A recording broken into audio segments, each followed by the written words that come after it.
आम्ही स्टार्ट पासून ओरडत होतो की त्या मला तो आवडतो, त्याला मी आवडतो. जेव्हा तू चक्कर येऊन पडलीस तेव्हा तो असंही मी काय करू असं हात बाहेर काढून घेतो ना आपण, अंग काढून घेतो, तसं तो वागताना दिसला. तेव्हा ते सांगायला राखी सावंत आली होती. राखी सावंत कोण कोण राखी सावंतला सिरियसली घेतं? पण रुचिता जेलस होताना दिसलीये, पॉझेसिव्ह होताना दिसलीये जेव्हा तो तन्वीसाठी उभा राहिला. आणि दीपाली ताईने खूप प्रयत्न केला की तुला विशालपासून तोडण्यासाठीचा. मग ते विशालला विलन दाखव, मग रुचिताला सहानुभूती दे, ज्याची काही गरज नव्हती मला. अनुश्रीने काय केलं, टोळी सोडून काट्याकडे गेली. मग अनुश्री कुठली इंडिव्हिज्युअल होती? तन्वी असं बोलताना दिसली की ही मला कॉपी करते, ही माझ्यावर जेलस होते, मी साडी नेसली की ही साडी नेसते, मी वेस्टर्न कपडे घातले की ही वेस्टर्न कपडे घालते. तिला असं वाटतं की पूर्ण बिग बॉस तिच्या इर्द गिर्द फिरतंय. तिला असं वाटतं की ती इतकी इम्पॉर्टंट आहे. रुचिताने चक्कर येण्याचं नाटक केलं. काय? नमस्कार, कलाकट्टामध्ये मी भावना शिंदे तुम्हा सगळ्यांचं मनापासून स्वागत करते. बिग बॉस मराठीच्या घरातून या आठवड्यात कोल्हापुरी ठसका बाहेर पडलाय. रुचिता जामदार. रुचिता, खूप खूप स्वागत आहे. कशी आहेस? अजिबात चांगली नाहीये, बाहेर पडली आहे. पण काय म्हणू आपण, तू कशी दिसलीयेस, पॉझिटिव्ह दिसलीयेस, निगेटिव्ह दिसलीयेस याबद्दल तर बोलूच. पण तू तो खेळ जगलीये, बिग बॉस जगलीये आणि खूप 100% देऊन जगलीये. तर एवढं सगळं केल्यावर एक्सेप्ट होतंय का की मी बाहेर आलीये? टू बी ऑनेस्ट खरंच नाही होत आहे, कारण की मी खरंच तो शो जगली आहे आणि मी माझं सर्वस्व दिलंय त्या शोसाठी.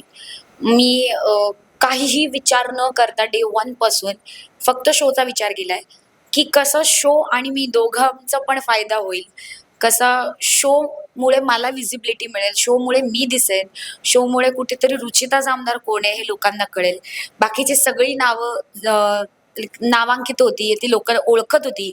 रुचिता जामदारला कोणी ओळखत नव्हतं आणि ते त्यापासून ते रुचिता जामदारला आज सगळे ओळखतायत.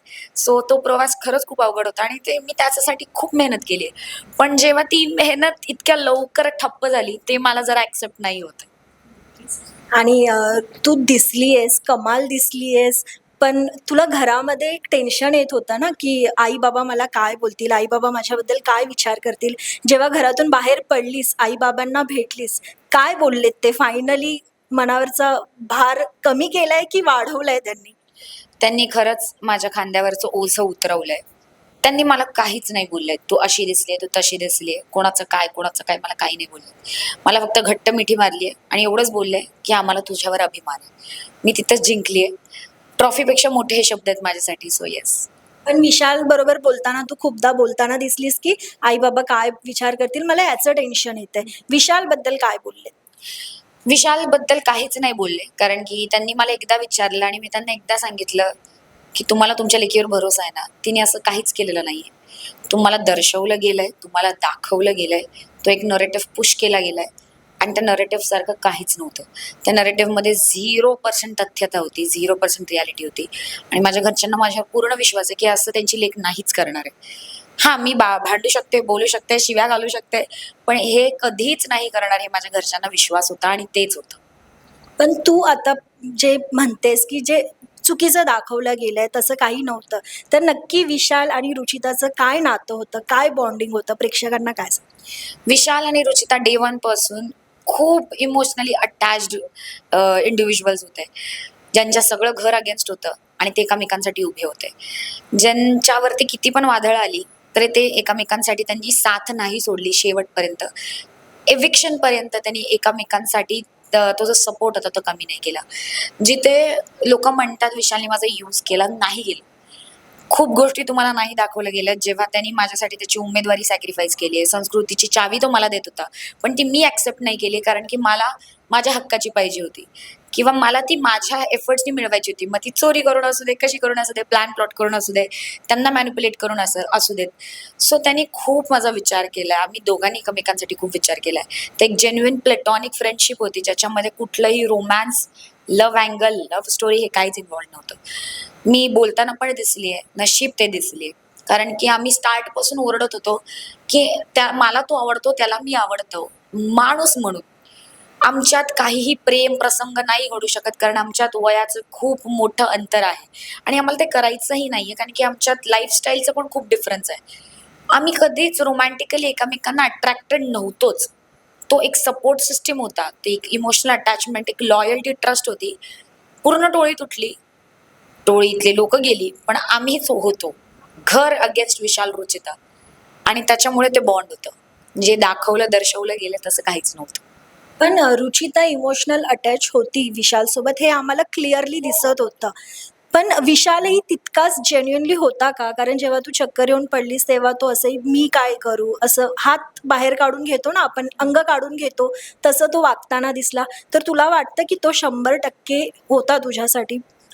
तो 100ने 101% होता. ऍक्च्युली या केसमध्ये उलट होतं. जेव्हा संस्कृतीने येऊन काही गोष्टी सांगितल्या की तुमच्याबद्दल असं दिसतंय तसं दिसतंय, मी विशालला बोलले की आपण डिस्टन्स मेंटेन करूयात, कारण की मला नको की काहीतरी माझ्या कॅरेक्टरवरती लांछन उडावं.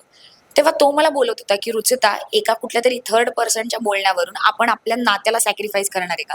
तुला माहितीये की आपल्या साईडने किती प्युअर आहे ते नातं, तर तू का सॅक्रिफाईस करते? पण हे सगळं नाही दाखवलं गेलं. जेव्हा मला चक्कर आली त्याच्या 5 मिनिटं आधी विशाल मला बोलला होता की मला तुझं तोंड नाही बघायचंय वगैरे, कारण की त्याला मीच बोलले होते की मला नाही करायचं. तो त्याच्यावरनं चिडला होता की तू एका थर्ड पर्सनच्या बोलण्यावरून तू ते नातं सॅक्रिफाईस करतेय. जेव्हा मला चक्कर आली तेव्हा ते सांगायला राखी सावंत आली होती. राखी सावंत कोण कोण राखी सावंतला सिरियसली घेत? राखी सावंत कडक एंटरटेनर आहे, पण राखी सावंतनी केस कापले तरी लोक हसतायत. राखी सावंत पूलमध्ये पडली तरी लोक हसतायत. राखी सावंत किती जरी रडली तरी राखी सावंतला कोण सिरियसली नाही घेते. त्याला असं वाटलं होतं की राखी सावंतने हे मुद्दाम केलंय, कारण त्यांनी 2 मिनिटं आधी बोललेत की मला रुचिताचं तोंड नाही बघायचं, आणि राखीने काहीतरी टॅक्टिक नवीन हे केली त्याला खाली बोलवण्यासाठी, सॉर्ट करण्यासाठी, आणि म्हणून तो येत नव्हता. त्यांनी जेव्हा त्याला कळलं इतक्यांदा बोलवल्यानंतर की तिथे गर्दी जमली आणि रुचिताला ऍक्च्युली चक्कर आली, सगळ्यात आधी धावून तो आला. त्यांनी मला उचलून घेतलंय, त्यांनी मला मेडिकल रूम मध्ये घेऊन गेलाय. तो तिथे उभा होता जेव्हा माझा पल्स ड्रॉप झाला, माझा जेन्युइनली पल्स ड्रॉप झाला होता. 3 डॉक्टर झाले होते. तो मेडिकल रूम मधून 1 सेकंद हलला नाही. त्यांनीच परत उचलून घेऊन मला तिथे ठेवलंय, त्यांनी मला शांत केलंय, त्यांनी मला त्या पॅनिक अटॅक मधून शांत केलंय. सो ते जे दिसलंय ते तेवढंच दिसलंय, किंवा तुम्ही जे बघितलंय ते 1 तासाच्या हिशोबाने बघितलंय. त्या 24 तासात काय घडलंय आणि ते 24 तासात किती तो जेन्युइनली कनेक्टेड होता आणि मी डाऊटफुल होते अबाउट दॅट बॉन्ड, हे तुम्हाला नाही माहिती. पण मैत्री होती तू म्हणतेस की प्युअर बॉन्ड होता. पण रुचिता जेलस होताना दिसलीये, पॉझेसिव्ह होताना दिसलीये जेव्हा तो तन्वीसाठी उभा राहिला, किंवा रेवा बरोबर त्यांनी स्विमिंग पूलमध्ये उडी मारली. हा पॉझेसिव्हनेस कशासाठी? त्या सिच्युएशनला पूर्ण टोळी घरी गेली होती. फक्त मी आणि विशाल राहिलो होतो. मी ऑलरेडी रोशन दादाच्या एक्झिटमुळे खचले होते थोडीशी, कारण की ते जे नातं होतं ते माझं खूप जेन्युइन होतं आणि मला खूप मोठा धक्का बसला तो रोशन दादाच्या जाण्याने. मी रिअल लाईफमध्ये पण अशीच आहे की माझे जे बेस्ट फ्रेंड्स आहेत, ते मुलगा असो किंवा मुलगी, तो जेव्हा कुठल्या तरी थर्ड पर्सनशी अचानक क्लोज होतो ना, मला ते डायजेस्ट नाही होत. माझ्या तळपायाची आग मस्तकात जाते. जेव्हा रोशन दादा पण तन्वीला बहीण बोलत होता किंवा तन्वीशी क्लोज होत होता, मी रोशन दादाला पण बोलायचे की मला तुला माहिती आहे ना, मला ती पोरगी नाही आवडत, तू का तन्वी तन्वी करतोस? प्राजक्ताताई जेव्हा बाहेर येईल तेव्हा तुम्ही त्याच्याशी बोलाल, तुम्हाला कळेल. मी तिला पण बोलले होते की तू अचानक अनुश्री तन्वी सोबत बोलायला लागली, मला जेलस फील होतं. कारण मी आहे तशी की मी माझ्या लोकांबद्दल खूप प्रोटेक्टिव्ह अँड पॉझिटिव्ह होऊन जाते. त्या सिच्युएशनला मला असं झालं होतं की नवीन लोकांच्या येण्याने कुठेतरी जी माझी प्रायोरिटी आहे ती सॅक्रिफाईस होणार आहे. मला असं झालं होतं की आमच्या नात्यात अंतर येणार आहे, त्याच्यामुळे ते पॉझिटिव्हनेस सगळ्यांबाबत होतं, पण ते दाखवलंय फक्त विशाल बाबतचं, त्याच्यामुळे तुम्हाला असं वाटतं. आणि दीपाली ताईने खूप प्रयत्न केला की तुला विशालपासून तोडण्यासाठीचा, आणि ती क्लिअरली राकेश बरोबर बोलतानाही दिसली की मी तिची बाजू घेत नव्हती, मला तिला तोडायचं होतं त्याच्यापासून. तर त्यावर काय म्हणणं आहे? कोणालाही माझ्याशी काही सिंपती नव्हती. कोणालाही माहित पाहिजे नव्हतं की रुचिताने इंडिव्हिज्युअल होऊन बापरे काय ट्रॉफी बिफी जिंकावे, असे कोणाचंही म्हणत नव्हतं. त्यांना आम्हाला इंडिव्हिज्युअली वीक करायचं होतं, कारण त्यांना माहिती आहे की दोघंही पॉवरफुल कंटेस्टंट जर का एकत्र आहेत ना, तर त्यांचं तिथे नुकसान आहे. जरी 2 लोक आहेत ना, कुठलाही फिजिकल टास्क उद्या आम्ही ओव्हर पॉवर करणार. त्याच्यामध्ये मेंटल स्ट्रेंथ आली तर ती पण आहे त्याच्याकडे, आणि फिजिकल स्ट्रेंथ आली तर ती आमच्या दोघांकडे. सो त्यांना माहिती होतं की 2 लोक आमच्यावरती भारी पडणार आहेत आणि ती 2 लोकांना तोडायचं होतं, म्हणजे इंडिव्हिज्युअल लेवलवरती त्यांना टॅकल करता आलं असतं. आणि त्यांना ते जमत नव्हतं. ते फ्रस्ट्रेशनच्या नादात मग ते नरेटिव्ह सेट कर, मग ते विशालला विलन दाखव, मग रुचिताला सहानुभूती दे. ज्याची काही गरज नव्हती मला. म्हणून मी सगळ्यांचं पर्स्पेक्टिव्ह ऐकून घेत होते. ती प्लॅनिंग प्लॉटिंग माझीच होती चावी चोरायची. पण मी तरी सगळ्यांकडे बघत होते की लोक मला काय काय बरवतायत, लोक मला काय काय सांगतायत. आणि यू हॅव नो आयडिया की ती चावी चोरीनंतर मला लोकांनी काय काय भरवलंय, मला लोकांनी काय काय सांगितलं. तुम्ही तरी अर्ध्या गोष्टी बघितल्यात, मला खूप लोकांनी खूप काही भरवलं. पण अनुश्री ही यात होती की अनुश्री ही तुला सांगत होती की इंडिव्हिज्युअल खेळ, स्वतःसाठी खेळ. आता बाहेर आलीस तर तुला असं वाटतं का की तिचं ऐकायला हवं होतं, असं वाटतं? तिचा कन्सर्न बरोबर होता, पण मला नाही वाटत की तिचं मी ऐकायला पाहिजे होतं. कारण इंडिव्हिज्युअलच खेळत होतो आम्ही. असं नाही की तो मला चालवतोय किंवा मी त्याला चालवते. इंडिव्हिज्युअल खेळत नसते तर जेव्हा उलटा पालटा रूममध्ये उभे होतो, मी त्याच्या अगेन्स्ट बोलून मी ती उमेदवारी नसती घेतली. मी म्हणले असते राहू देत, मला नाही पाहिजे, विशालला देऊन टाका. पण मी इंडिव्हिज्युअलच खेळत होते.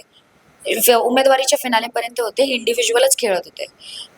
तो जो पॉवर सोरसवाला अंड्यांवाला टास्क होता, तिथे पण शेवटपर्यंत टिकले. तेव्हा पण मी इंडिव्हिज्युअलच खेळत होते. तेव्हा स्वतःचाच विचार करत होते. पण एक प्रत्येकाचा एक सॉफ्ट कॉर्नर असतो. मी जर का घरामध्ये सगळ्यांचीच भांडत बसली तर माझं कम्फर्ट झोन कोण असणार आहे? एका माणसाला, माणूस कितीही स्ट्रॉंग असला तरी एक पॉइंट होतो जिथे त्याला इमोशनली एक बोलतात ना की एक सॉफ्ट होण्यासाठी एक स्पॉट लागतो. आपण दुनियासमोर खूप काही असू, एक दिवार असू, दगड असू, पण त्याला कुठेतरी व्यक्त व्हायला एक जागा पाहिजे. ते घर असं आहे जिथे तुम्ही मेंटल प्रेशरमध्ये इतकं जगताय, तुम्हाला कुठेतरी व्यक्त व्हावं लागेल. जी अनुश्री बोलत होती इंडिव्हिज्युअलचं, अनुश्रीने काय केलं? टोळी सोडून काट्याकडे गेली. मग अनुश्री कुठली इंडिव्हिज्युअल होती? अनुश्रीने प्रभू आणि तन्वीचा हात हे केला. अनुश्रीकडे आरबी आणि दीपालीचा हात होता. अनुश्री कुठली इंडिव्हिज्युअल झाली? हे इंडिव्हिज्युअलचा फक्त ढोंग होता. त्यांना फक्त रुचिता आणि विशालला अलग करायचं होतं. पण अनुश्री असंही बऱ्याचदा बोलताना दिसली की माझ्यासाठी माझ्या रुचिताबद्दल माझ्याकडे एक सॉफ्ट कॉर्नर आहे, ती माझी मैत्री आहे. तुला वाटतं की तिच्या मनात खरंच तुझ्याबद्दल प्युअर मैत्री होती की हा सगळा गेम होता? मला असं वाटतं त्या घरात जर का अनुश्रीची कोणाशी मैत्री होती ती माझ्याशीच होती. बाकी अनुश्रीला कोणाचाच काहीच फरक पडत नाही हे मला माहिती आहे. अनुश्रीला जेन्युइन माझ्यासाठी कन्सर्न होतं. पण अनुश्रीला हे कळत नव्हतं. अनुश्रीला वाटत होतं जसं विशाल सगळ्यांसोबत गेम खेळतोय तसं विशाल माझ्याशी गेम खेळतोय. तिला हे कळतच नव्हतं की विशाल वॉज जेन्युइनली अटॅच्ड इमोशनली माझ्यासोबत. विशाल माझ्याशी आणि रोशन दादाशी दोघांशी जेन्युइन होतं हे तिला कळत नव्हतं. कारण की तिला वाटत होतं सगळे तिच्यासारखेच आहेत. ती सगळ्यांसोबत गेम खेळत होती, अनुश्री माझ्यासोबत गेम नव्हती खेळत. आणि विशालचं पण तेच होतं की विशाल सगळ्यांची गेम खेळत होता, पण विशाल माझ्याशी गेम नव्हतं खेळत आणि हे तिला कळत नव्हतं. पण हो, तिचं कन्सर्न माझ्यासाठी खूप जेन्युइन होतं. आता तुझ्या बेस्ट फ्रेंड बद्दल तन्वी तन्वी असं बोलताना दिसली की ही मला कॉपी करते, ही माझ्यावर जेलस होते. मी साडी नेसली की ही साडी नेसते, मी वेस्टर्न कपडे घातले की ही वेस्टर्न कपडे घालते. यावर रुचिताचं काय उत्तर? अनुश्रीच म्हणते, तन्वी इतकी डिल्युजनल वर्ल्डमध्ये जगते ना, तिला असं वाटतं की पूर्ण बिग बॉस तिच्या इर्द गिर्द फिरतंय. तिला असं वाटतं की ती इतकी इम्पॉर्टंट आहे की सगळेजण तिलाच कॉपी करायला लागतात. साडीचं इन्व्हेन्शन तन्वी कोलतेने केलंय का वेस्टर्न कपड्यांचं इन्व्हेन्शन तन्वी कोलतेने केलंय?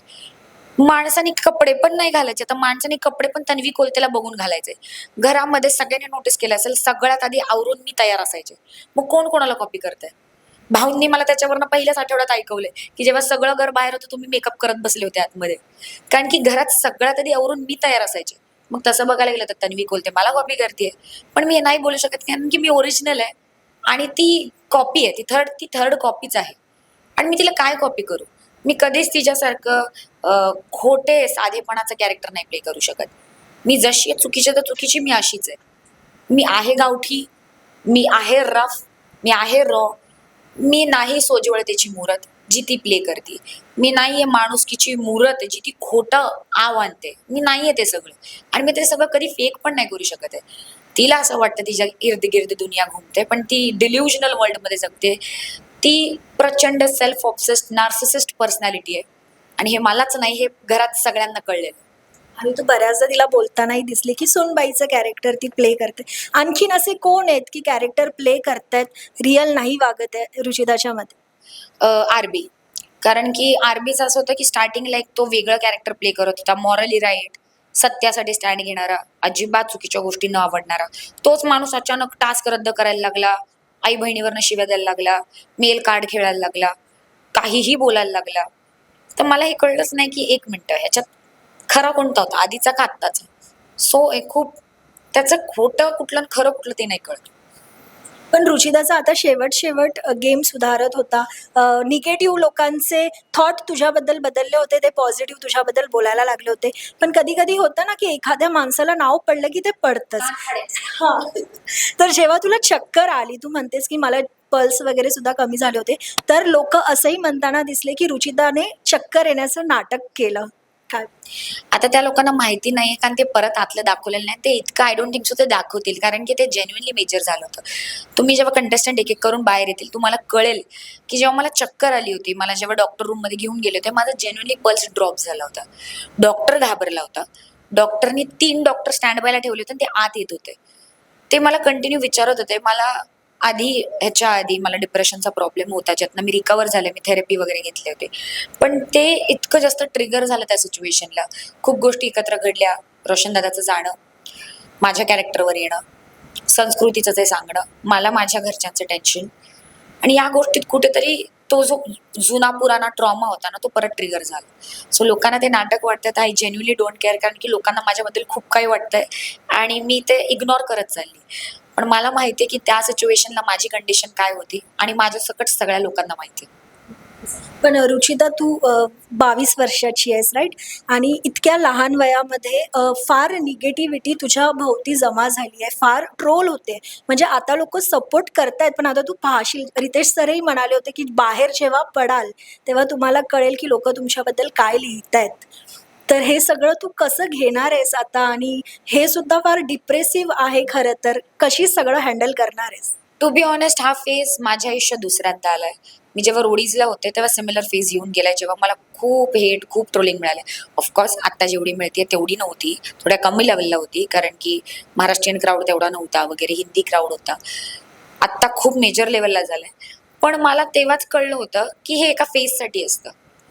हे ट्रोलिंग, हेट किंवा पसंत किंवा तुमची खूप वाहवा होतीये, नापसंती किंवा पसंती नाही, खूप लिमिटेड टाइमसाठी असते. तो एकदा फेज निघून गेला ना, तर तुम्हाला कोणी विलन, हिरो असं लक्षात नाही ठेवत. मला लोक ओळखत होते बिग बॉसच्या आधी, रोडीज कंटेस्टंट रुचिता जामदार. मला माहितीये एक फेज येईल जिथे लोक हे नाही बघणार की अरे ती विलन, ते बोलणारे big boss contestant Ruchita Jamdar. आणि माझ्यासाठी ते इम्पॉर्टंट आहे. मी त्या शो मध्ये होते, from no one to someone वर आली आहे. प्रत्येक घराघरात माहिती आहे. या सिच्युएशनला वाईट वाटतंय, पण मी मूव्ह ऑन करणार आहे. मला माहिती आहे मी या सगळ्या हेटच्या वरती आहे. मला ही हेट आणि ट्रोलिंग पण आवडते कारण की त्याच्यामुळे सुद्धा लोक माझ्याबद्दल बोलतायत आणि मला आवडतं की लोक माझ्याबद्दल बोलतायत. मग ते मीम्स बनवा, माझ्यावरती रील्स बनवा, I am loving that tension. पण आपल्याबद्दल बोललेलं आपण सहन करतो, पण जेव्हा आपल्या घरातल्यांवर येतं, आपल्या आईबाबांवर येतं, तेव्हा आपण कुठेतरी खचला जातो. आईबाबांनाही बोललं गेलंय आणि जेव्हा ते आम्ही तुझ्या बाबांशी बोलत होतो की वोटिंगच्या वेळी सुद्धा बोललं गेलंय. तू कसं पाहतेस? मला त्याच गोष्टीचं वाईट वाटतं. मला जोपर्यंत माझ्यावर आहे ना तोपर्यंत काहीच नाही वाटत.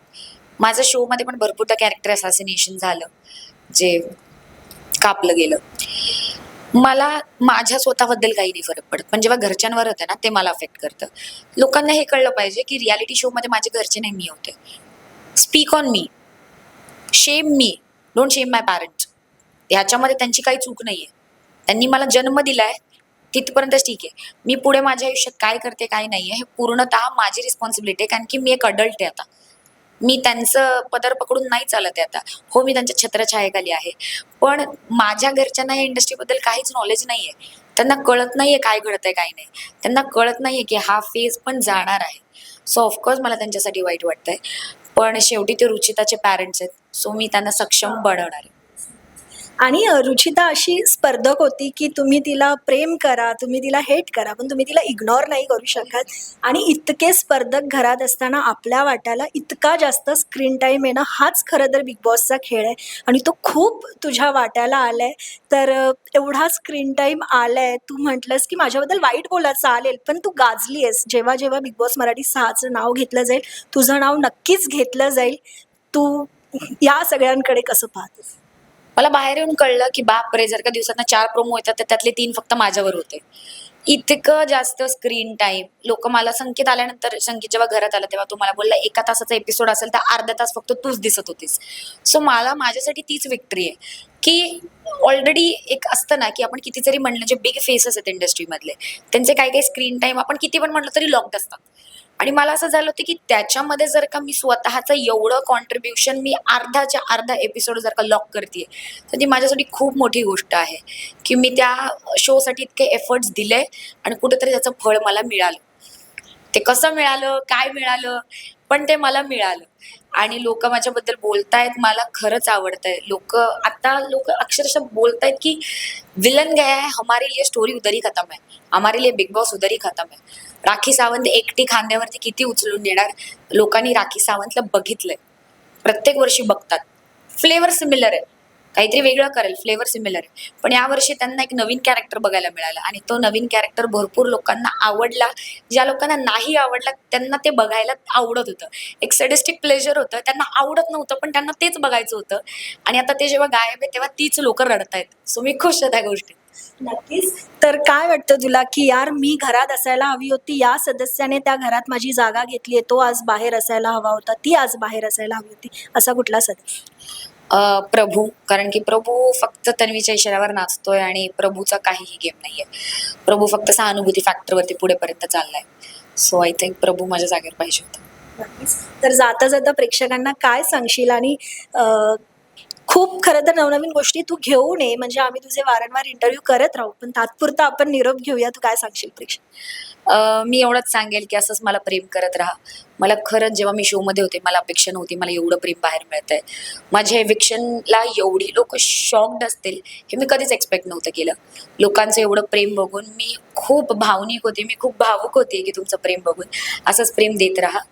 अजून भरपूर फ्लेवर्स माझे बाहेर येणं बाकी आहे. माझी ओरिजिनॅलिटी मी कधीच गमावणार नाहीये. मी असे किती जरी पुढे गेले तरी ही जेन्युनिटी आणि हा रिअल नेचर, ही रिअल पर्सनॅलिटी नेहमी राहणार आहे. रिअल माणसांना रिअली सपोर्ट करा आणि मुखवटे ओळखा. Please. Thank you so much Ruchita. पुढील वाटचालीसाठी तुला खूप खूप शुभेच्छा. Thank you so much.